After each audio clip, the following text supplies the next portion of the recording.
நமஸ்காரம். 1000 நாமங்கள் 1000 கதைகள் 341வது திருநாமம் சூராய நமக. ஆயர்பாடியில் வாழ்ந்து வந்த ஒரு கணவனும் மனைவியும் கண்ணன் மீது பொறாமை கொண்டிருந்தார்கள். இந்த யசோதையின் மகனின் அட்டூழியங்கள் எல்லை மீறி போகின்றன. அவன் வீடு வீடாக சென்று விஷமம் செய்வதும், வெண்ணெய் பானைகளையும் தயிர் பானைகளையும் உடைப்பதும், ஆட்டம் போடுவதும் கொஞ்சம் கூட நன்றாக இல்லை என்று கண்ணனை குறை சொல்லி ஏசுவதையே தங்கள் வழக்கமாக கொண்டிருந்தார்கள் அத்தம்பதியர். ஒரு நாள் மாலை அந்த கணவர் சந்தை வரை செல்ல வேண்டியிருந்தது. அதனால் தன் மனைவியை அழைத்து, இப்போது நான் சந்தை வரை செல்லப் போகிறேன். பொழுது இருட்டிவிட்டதால் அந்த யசோதையின் மகன் கண்ணன் வீடு வீடாக புகுந்து விஷமம் செய்ய புறப்பட்டு விடுவான். அதனால் கதவை நன்றாக தாளிட்டுக்கொள். யாராவது கதவை தட்டினால் திறந்து விடாதே. நான் வந்து தட்டினால் மட்டும்தான் நீ கதவை திறக்க வேண்டும் என்று அறிவுறுத்திவிட்டு சென்றார். மனைவியும் கதவை தாளிட்டு கொண்டாள். அரை மணி நேரம் கழித்து யாரோ கதவை தட்டும் ஒலி கேட்டது. யாரது என்று உள்ளிருந்து இந்த பெண் கேட்க, நான் தான் வந்திருக்கிறேன் என்று அவளது கணவரின் குரலில் பதில் வந்தது. ஆஹா, நம் கணவர்தான் திரும்ப வந்து விட்டார் என்று எண்ணி அந்த பெண் கதவை திறந்தவாறே அவளது கணவர் வெளியே நின்று கொண்டிருந்தார். சீக்கிரம் உள்ளே போய் கதவை தாளிட்டு விடுவோம், கண்ணன் வரும் நேரம் என்று சொல்லிக்கொண்டே வேகமாக உள்ளே வந்து கதவை தாளிட்டு விட்டார் அவளது கணவர். அதன் பின் கணவனும் மனைவியும் இணைந்து வீட்டினுள்ளே ஊஞ்சலாடி கொண்டிருந்தார்கள். அப்போது யாரோ கதவை தட்டும் ஒலி கேட்டது. யாரது என்று அந்த பெண் கேட்க, நான் தான் வந்திருக்கிறேன் என்று மீண்டும் அவளது கணவரின் குரலிலேயே பதில் வந்தது. அவள் ஆச்சரியத்துடன் தன்னுடன் ஊஞ்சலில் அமர்ந்திருக்கும் தன் கணவனை பார்த்தாள்.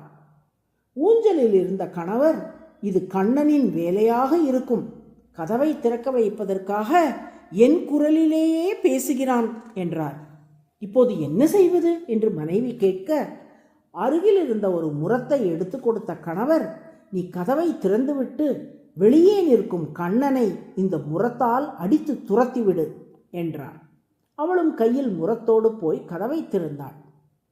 வெளியே அவளது கணவனை போன்ற உருவத்தோடனேயே ஒருவர் நிற்பதை கண்டாள். கண்ணன் தான் மாறுவேடத்தில் வந்திருக்கிறான் என்று எண்ணி வெளியே நிற்பவரை முறத்தால் அடித்தாள். வெளியே நின்றவரோ, உன் கணவனான என்னை ஏனம்மா அடிக்கிறாய் என்று கதறினார். அவளோ, நீ மாறுவேடத்தில் வந்தவன் என்று எனக்கு தெரியும் என்று சொல்லி மேலும் மேலும் அடித்தாள். இங்கே பார் என்றொரு குரல் வீட்டின் உள்ளிருந்து கேட்டது. திரும்பி பார்த்தாள் அப்பெண். ஊஞ்சலிலே கையில் சங்கு சக்கரங்களை தாங்கியபடி கண்ணன் அமர்ந்திருந்தான். அப்படியானால் ஏற்கனவே உள்ளே வந்தவன் தான் கண்ணனா? என்னிடம் அடி வாங்கியவர் உண்மையிலேயே என் கணவரா என்று உணர்ந்து திகைத்து போனாள் அப்பெண். அப்போது கண்ணன், உங்கள் இருவருக்கும் அருள் புரியத்தான் இத்தகைய லீலையை செய்தேன் என்று சொல்லி இருவரையும் அழைத்து அவர்களுக்கு இம்மை மறுமை அனைத்துக்கும் உண்டான நலன்களையும் அருளினான். அன்று முதல் அந்த தம்பதியர் தீவிர கிருஷ்ண பக்தர்களாக மாறிவிட்டார்கள்.